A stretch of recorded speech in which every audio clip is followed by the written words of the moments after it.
Welcome to my channel. দেখো, নিচে থেকে খেয়ে রুমে আসলাম। আমার যে রুমটা নিয়েছিলাম সেখানে এসে ব্যালকনিতে এসে এই ভিউটা দেখতে পেয়ে তোমাদের সাথে শেয়ার না করে পাচ্ছি না। তো যাক, শেয়ার করতে করতে গল্পটা করি, তোমরা ভিউটা দেখো খালি। তো আগের দুটো ভিডিও দেখলে তোমরা বুঝতে পারবে আমি কলকাতা থেকে শিলিগুড়ি কেমন করে এলাম আর শিলিগুড়ি থেকে গ্যাংটক কেমন করে এলাম। আর ভিডিও দুটো দেখলেই তোমাদের সব থেকে বেটার লাগবে এই ভিডিওটা দেখতে। তো যাই হোক, আমার মোটামুটি খেতে বিকাল হয়ে গেছে, আমরা রেস্ট নেব। এমন সময় অনি জেদ ধরলো খেলা দেখতে যাবে। সেদিন আমি একদম হোটেলটা নিয়েছি, ম্যালে নিইনি। ম্যালে কিন্তু আমার একদম ভালো লাগে না, অত জনবহুল ম্যাল আমার পছন্দ হয় না। আমি জাস্ট ঠিক পালজো স্টেডিয়ামটা আছে অপোজিটেই হোটেলটা আমরা নিয়েছি। তো দেখো, আমি বাইরে যাব বলে রেডি হচ্ছি, আর অনি কন্টিনিউ ও স্টেডিয়ামে ফুটবল ম্যাচ দেখবে বলে জেদ ধরেছে। কি তো অবস্থা? তো বন্ধুরা, একটু ফুটবলটা এনজয় করো তোমরা। দয়া করে ভিডিওগুলো না টেনে পুরোপুরি দেখার চেষ্টা করো, অনেক অনেক ভালো লাগবে। সেদিন কেরালার সঙ্গে সিকিমের সেমিফাইনাল খেলা ছিল, পরে ফাইনালটা ছিল।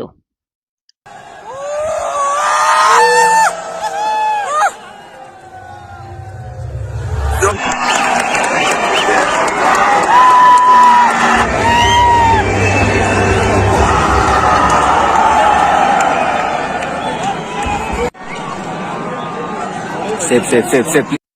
আমরাও মাঝে মাঝে ব্যালকনিতে দাঁড়িয়ে খেলাটা দেখছি। দেখো, একদম ব্যালকনি থেকে পুরো মাঠটাকে দেখা যাচ্ছে।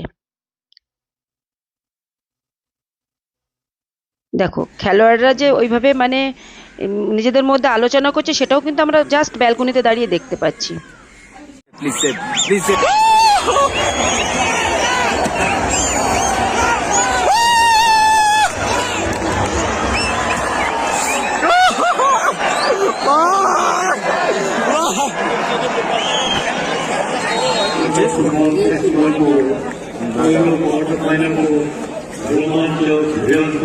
তো খেলা শেষ হয়ে গেল, অনি এবার চলে আসবে। একেবারে এই তো হোটেলের কাছেই স্টেডিয়ামটা। তো দেখো, ম্যালে থাকলে কিন্তু ভিউ পাওয়া যায় না, আবার ভিউ নিতে গেলে ম্যালের কাছে থাকলে চলবে না। তো আমরা ভিউটাকেই চুজ করলাম, অর্থাৎ আমাদের যার সঙ্গে কন্ট্যাক্ট ছিল ওই দাদা আমাদের এই হোটেলটাই লিজ নেওয়া ছিল। এখানে তো লিজে চলে সব হোটেলগুলো। ও সন্ধে দেখতে দেখতে সন্ধে, এবার কিন্তু আমরা ম্যালে যাব বলে তৈরি হচ্ছি। তো ভিউটা দেখো ব্যালকনি থেকে।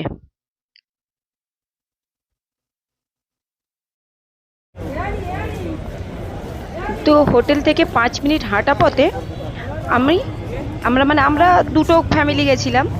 তো আমরা ম্যালে চলে আসলাম জাস্ট 5 মিনিট হাঁটা পথে।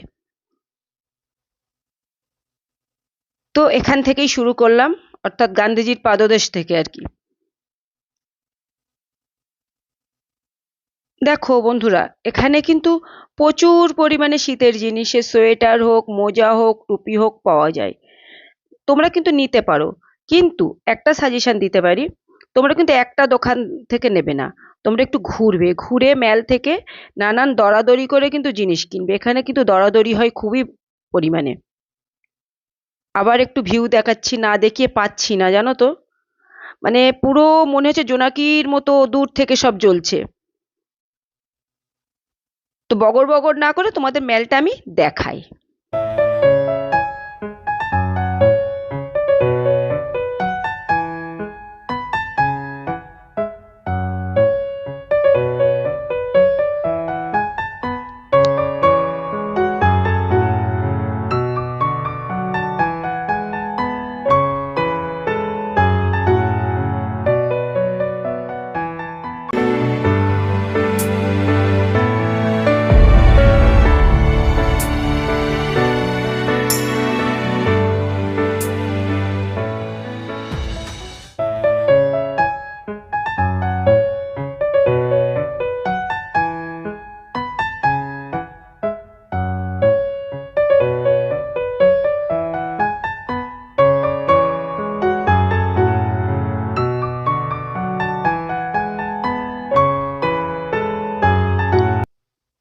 অনেক ঘোরাঘুরি, এবারে একটু বসেছিলাম, আবার উঠলাম, আবার বসছি।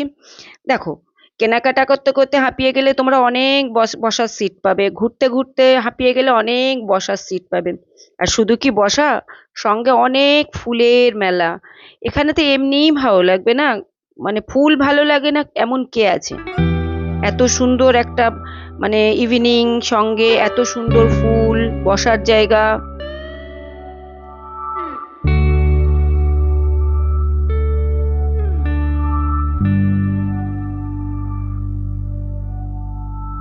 মানে কি বলতো, আমরা তো কোনো সিঙ্গার বা সাহিত্যিক নই যে গুনগুন করে গান করব বা কোনো কবিতা লিখবো। আমরা ভ্রমণ পিপাসু মানুষ। তো মানে বাউন্ডুলের মতো ঘুরে বেড়াচ্ছি আর কি।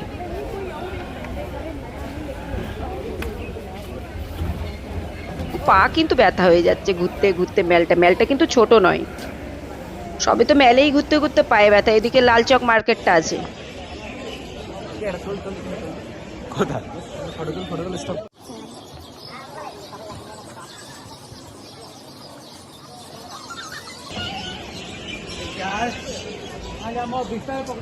আমার দুই পুত্র।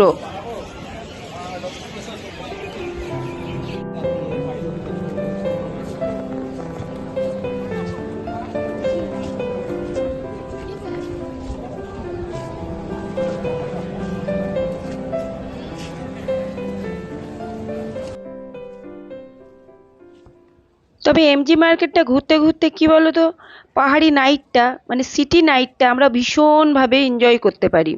পাহাড়ি সিটি নাইট যে কেমন হয় সেটা আমরা এমজি মার্কেটে ঘুরলেই বুঝতে পারি। মানে আমি সিকিমে দুবার এসেছি, জাস্ট এমজি মার্কেটটা আমার সব থেকে ভালো লাগে। অনেক বেশি প্লান্ট দেখতে পাওয়া যায় এতে। কিন্তু আমরা অনেক মার্কেটে ঘুরেছি, কিন্তু এত সুন্দর সবুজ মানে আমরা কোথাও দেখতে পাইনি। এমজি মার্কেটে ঢুকলে মনে হবে সিটি প্লাস প্লান্ট, এটা নিয়েই এমজি মার্কেট। কিন্তু আমি একটা জিনিস লক্ষ্য করি, সব দোকানে অনেক দোকান আছে ফিক্সড প্রাইস লিখে রাখে, কিন্তু তবু বার্গেনিং করে। এটা কিন্তু একটু বুঝে শুনে কেনাকাটাটা করবে। মানে এখানে একদম ফটোশুটের আদর্শ জায়গা।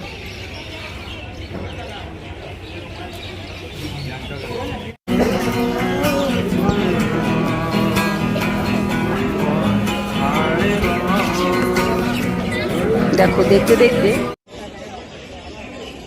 দুজন কি সুন্দর গান করছে দেখো। এখানে না দাঁড়িয়ে আর পারলাম না।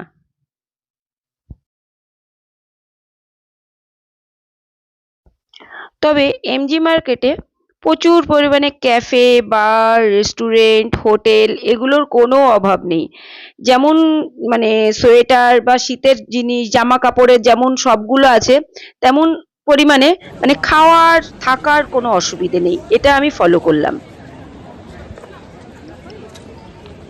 তো এমজি মার্কেট অনেক ঘোরাঘুরি করলাম, টুকটাক কেনাকাটাও কিন্তু করেছে। সেগুলো আর আমি তোমাদের দেখাইনি, প্রচুর দোকানের মধ্যে ভিড় থাকে, তো ওর মধ্যে ক্যামেরা নিয়ে আমার ঢুকতে ঠিক ইচ্ছা করেনি। মানে টুকটাক জাস্ট মোজা, হ্যান্ড গ্লাভস এইগুলোই কেনাকাটা হয়েছে, একটা দুটো চাদর। তো কেনাকাটা করার পরে ভাবলাম লাল মার্কেটটায় আর কি যাব, ওটা নাকি শুনেছি ভীষণ চিপেস্ট মার্কেট। তো ওখানেই আমরা সবাই চলে গেলাম।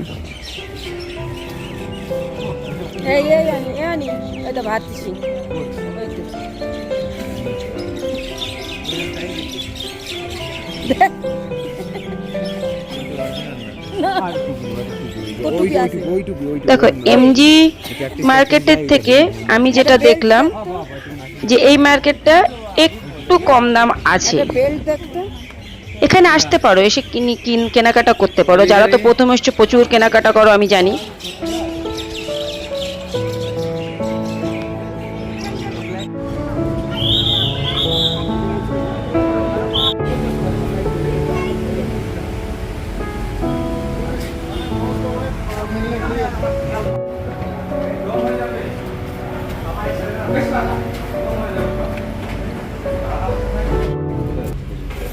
শর্টকাট মারার জন্য একটা সিঁড়ি পেলাম।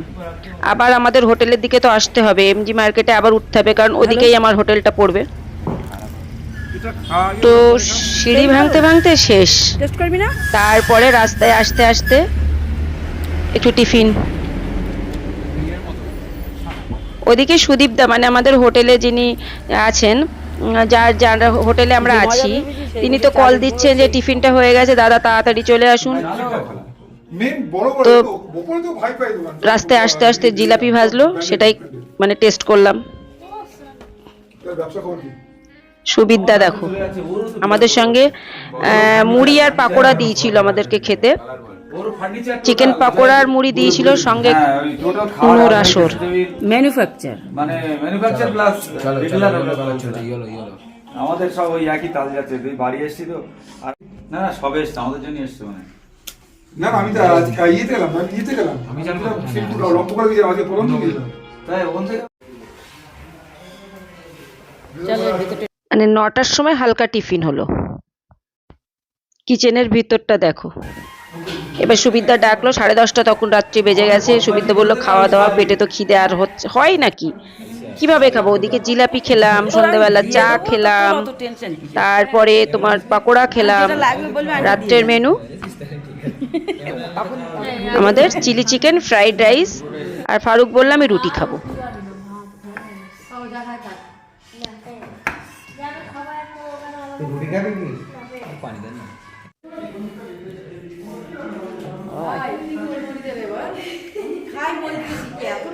আমাদের রাতের খাবার এসে গেল। সারাদিন ঘুরে কিন্তু প্রচুর টায়ার্ড, তার উপরে চিলি চিকেন। পরের দিন সকালে আবার উঠতে হবে। আর ফ্রাইড রাইস আমাদের একটু খেতে লেট হয়ে গেছে, একটু গল্প করছিলাম। মানে পরের দিন আমাদের আবার পদম চেন আছে। না একটু খেতে থাকো। দেখো এবারে স্যালাড এসে গেছে, আমার রুটিটাও এসে গেছে।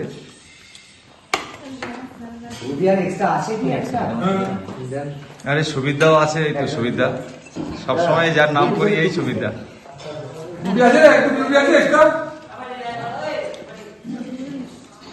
এটা আমার দুটো ছেলে, আর একটা ছেলে ওই পাশে, আর এই আমার একটা মেয়ে। ওটা আড়াইখানা ছেলে, দুটো আর আধখানা, আড়াইখানা ছেলে। আচ্ছা সুবিধার এসে বলছে মানে খাওয়া দাওয়া শেষ, আবার রুমে আসলাম। রুমে এসে তোমাদের রুমের মানে ব্যালকনি থেকে ভিউটা আবার দেখানোর চেষ্টা করছি। আমি তো অনেকক্ষণ এদিকে, কিন্তু শরীরে খুব কষ্ট হচ্ছে, শুতে ইচ্ছা করছে, কিন্তু ব্যালকনিতে বসলে না আর উঠতে ইচ্ছা করছে না, কিন্তু পরের দিনের কথাও মাথায় আছে, এই জন্যে উঠে আসলাম। থ্যাংক ইউ বন্ধুরা। এর পরের ভিডিওটাতে তোমরা দেখবে জিগজ্যাগ রুট, সিল্ক